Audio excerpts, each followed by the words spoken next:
Genre là, on vit dans le même monde que des gens qui pensent que Mao Mao est un personnage éclaté au sol qui ne mérite pas de remporter quoi que ce soit face à n'importe quel autre protagoniste de shonen classique. Peut-être on est chez les fous. Peut-être on est chez les fous. Mao Mao a tout pour être un personnage principal exceptionnel et c'est même pas elle a tout, elle l'est. J'ai découvert les carnets de l'apothicaire du coup le mois dernier parce que j'avais jamais pris le temps de regarder. J'ai regardé et j'ai découvert un personnage de zinzin.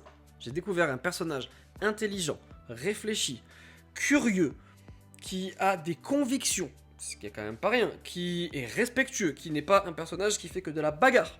Elle sait le faire. Elle a un caractère quand même. Et un personnage pareil, dans un manga, un animé, j'ai vu que l'animé, donc le manga je peux pas parler, je suis désolé, dans un animé, dans un univers qui n'est pas du tout mis à son avantage.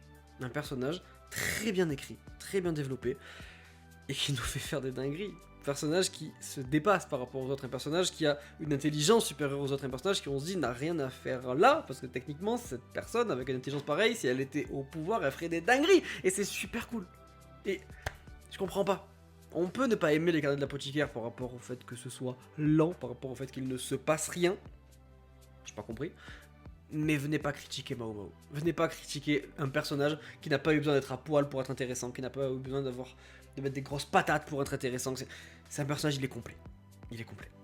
Et je suis pas d'accord avec toutes les critiques. Vraiment, je suis pas d'accord.